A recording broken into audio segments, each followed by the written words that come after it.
Yan po, meron naman po tayo ngayong tanggap dito. Yan po yung inverter welding po. Yan po.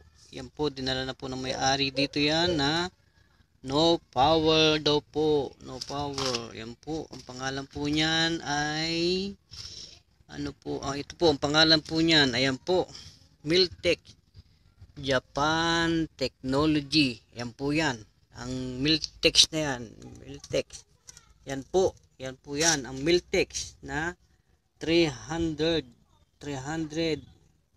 amperes. Yan. Milim. Yan po yan. Ito po yung control niya. Yan po ay bigla na lang daw po nawala ang power. Yan po. Testingin po natin, isaksak ang kanyang plug. Ayan po. Testing po natin. Ayan po, totally wala po siyang power.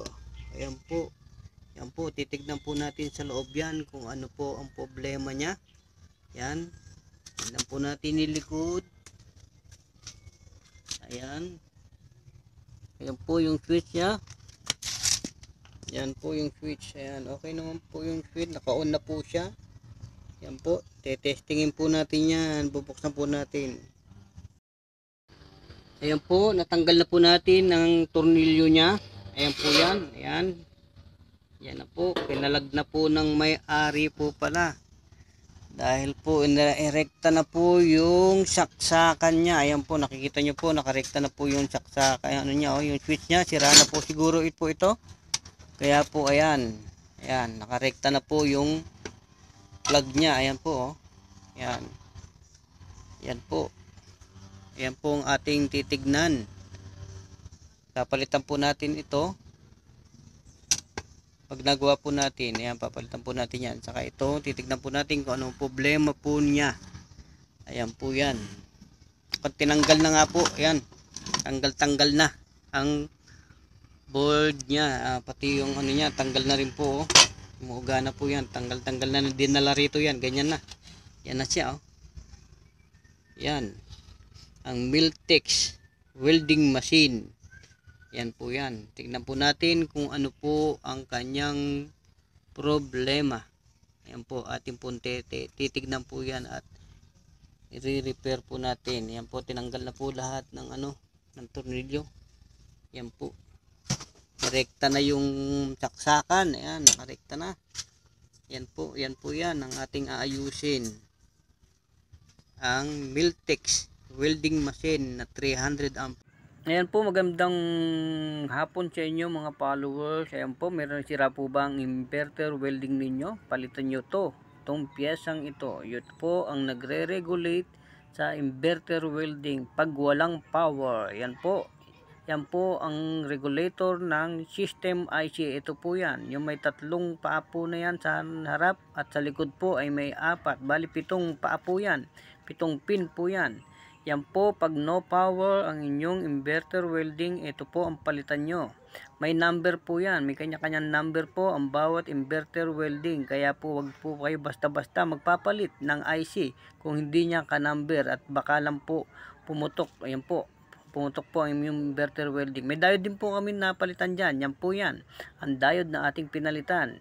Yan po, nagkaroon po ng leakage po yan. Yan po ang diode na ating pinalitan. Kaya po yan ang supply po sa transformer na maliit.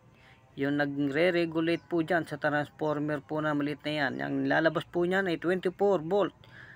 Bridge po yan. Ang may 12 volt, may 24 volt. Yan po ang regulator IC na ating ikinabit at pinalitan. Pag walang power ang inyong inverter welding, palitan nyo po ang IC regulator na ito. Yan po ang supply ng system control ng inverter. Ayan na po ang inverter welding na ating ginawa. Ayan po yung pinalitan nga po natin na regulator IC. Yan po ang regulator IC niya. Pag walang power ang yung welding, ayan po, palitan nyo po ito. Ayan po ang power regulator ng system control. Ayan po yung system control niya. Yan po, yung system control ng board niya po ito. Ayan po yan. saka po itong diode, yan po, pinalitan na po natin yan. Yan po, atin na pong testingin yan. Yan po. Yan po ang ating ginawang inverter welding. Ayan po, pinalitan na rin po natin. Dahil inirekta na po na may-ari ay nasunog na po ito, nasunog na. Yan, pinalitan na po natin yan. Ito na po siya.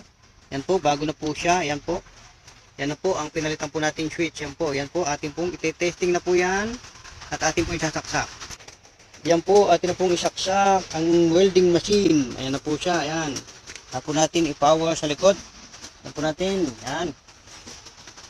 Ayan na po siya. Yan. Okay na po siya. Ayan po, manda na po yung blower. I-adjust po natin. Ayan, naka 130, 30. Ayan po, unti-unti po siyang tumataas. Ayan po.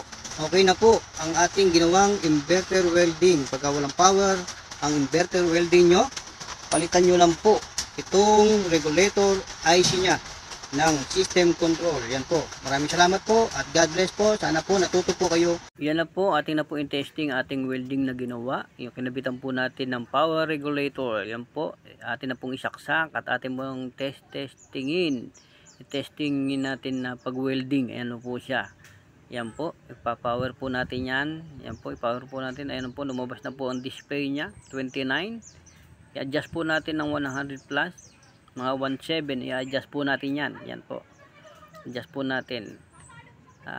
Balagbag lang po itong timpla nito. Yan po. Tinimpla ko lang po ng balagbag. Yan. Sa 100 lang po ako. O sa 1.7. Ayan po yan. Testing na po natin kung paano po maganda po magluto. Ayan po. Nasa adjust niyo po yan. Yung ganda ng luto. At nasa rad team po yan. Yan po yan. Ayan po. Okay na po yung welding na ginagawa po natin. Ayan na po siya. Yan. Okay po. Yung bareta po na yan, bali po yan. Kaya po gini-welding ko na po nung magawa ang welding. Yan po. Yan po, ni-spot na po natin yung welding na yan. Yung bareta na yan. Pamhukay namin ng mga lupa rito sa amin yan. Yan po. Okay na po yung welding na ating ginawa. Yan po, huwag kayong magsawa ng kapapanood ng aming mga video. Sigurado pong matututo kayo sa paggawa ng inverter. Yan po. Maraming salamat po at God bless po sa mga nanonood, nagpapatuloy na sumusuporta sa aming mga video. Pagpalain po kayo ng Panginoon at sana po lagi nyo po kami i-like at i-follow. God bless po.